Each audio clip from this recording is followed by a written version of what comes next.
So listen, in this video, I'm gonna share with you 3 simple things that I did every single day in order to get to over $1 million a month in my online business. So if you're one of those folks that's serious about scaling to 7 figures a month in your business, well then, this is one that you can't afford to miss. In fact, I'm gonna share some things here that'll help you do it even faster than I did. So let's go. Hey, what's up? Kanae here. And like I said, I'm gonna share with you 3 simple things that I did to scale to 7 figures a month, and hang until the end. I'm gonna give you a bonus 4th thing that I did. And that 4th thing, had I spent more time on it earlier, I probably would have got there faster, but now you'll have it in your arsenal and maybe you can get there faster than I did. All right, so let's go ahead and dive in. Thing number 1, the very first thing that I did is I made sure that I had Evergreen Acquisition. What do I mean by that? Well, it means that I'm acquiring customers every single day on an automated evergreen basis. There's lots of people running around the internet these days talking about how you should be on social all the time and providing content all the time and doing go lives all the time and engaging your audience all the time. And those people make maybe 6 figures, maybe multiple 6 figures, but they ain't getting to 7 figures a month anytime soon, because if all of your time is spent trying to acquire customers and you trade time in order for customer acquisition, well, then you can only acquire so many customers. You never quite know where your next customer is going to come from. Instead, what I focused on was Evergreen Acquisition, having an evergreen automated process that filled that pipeline every single day. So for me, that was advertisements that were obviously being delivered to the right people. I drove those advertisements over to an automated presentation. For me, that was a webinar. And that webinar explained the value of the vehicle that we were teaching people, as well as, how to get started quickly and the value of then buying one of our products. That would then pitch them to a low ticket front end offer, which means that they had to spend some money with us, which meant that I had qualified clients in the pipeline every single day.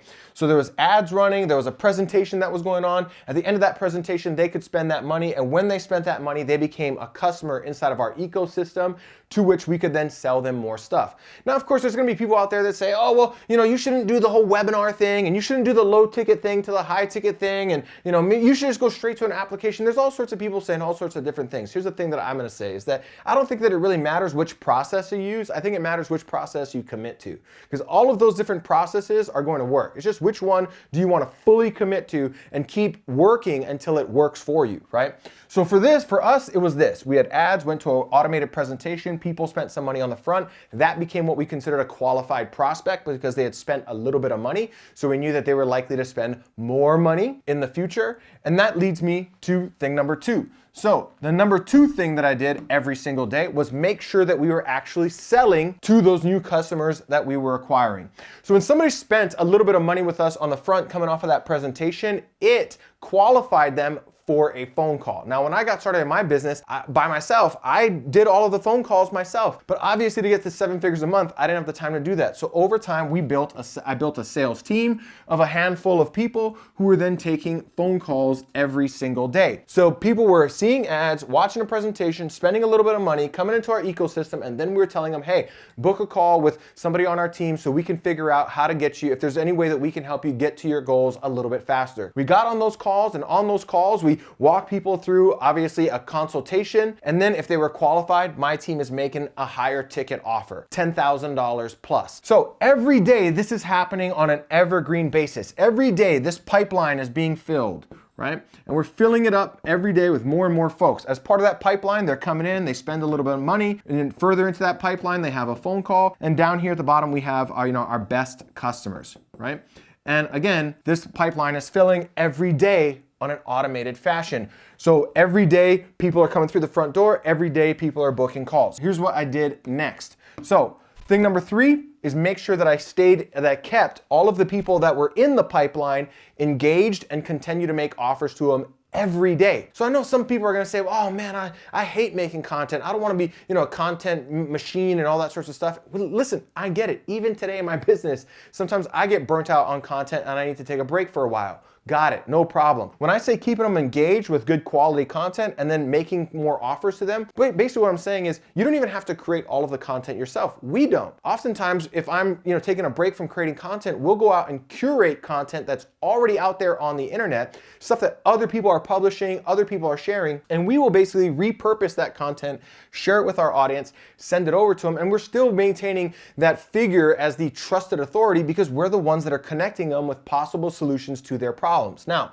whenever I engage somebody, whether it's through email, a go live, a text message, whatever it is, I also accompany any piece of content with an offer. Now, I know lots of folks are going to say, oh, but I don't want to burn out my audience. Oh, well, I don't want them to be offended that I'm making too many offers. I don't want to come across salesy. Listen, if you have people in your pipe that are going to be offended that you're trying to grow your business, well, then they're probably not ever going to actually buy from you. Who wants that customer anyway? So stop optimizing for the weakest link in the pipeline and instead optimize for the strongest link. And the strongest link is the person that's grateful that you're continuing to share them content. They're consuming that content and they're trying to mull over whether or not they're ready to commit just yet, but they're right there at the brink. And if you just keep being consistent about here's some content, here's some help, also here's an offer, right? Whether that offer was to buy our front end product, whether that offer was, hey, you bought our front end product, but you didn't get on a call, go get on a call. Hey, you got on a call, but you turned down our high ticket offer. Why'd you turn that down? Go get back on the phone and see if it's a better fit for you now. Whatever the offer is, depending on where they were at in the process, it didn't matter. What matters is that we were continuing to make offers every single day to the different segments of our audience. Now, bonus thing number 4 that probably would have got me there faster, but it became something that I focused on a bit later that really, threw the lever on this whole thing is to optimize, right? So this whole process, it didn't optimize itself. And had I gotten more focus on that probably a bit sooner, like I said, I probably would have got here quite a bit faster. So let me go ahead and erase this and tell you what I mean by optimize and why this is so important, right? So we had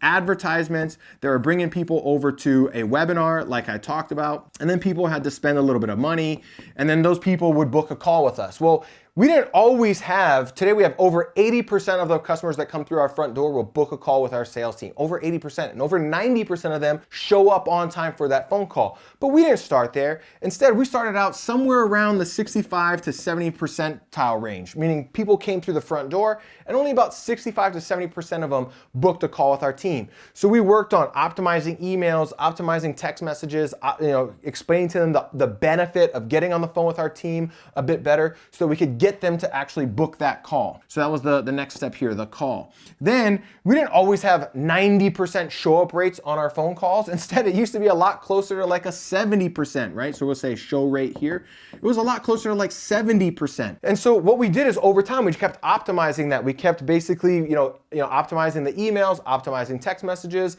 optimizing some of the communication that was going out, reminding them about the appointment that they had and telling them about the benefit. We eventually even added in that, hey, if you miss the appointment, may potentially reserve the right to take that appointment away for good. These sorts of things that potentially optimize that process. So we got it from 70% to now it's over 90%. We even continue to optimize the offer, right?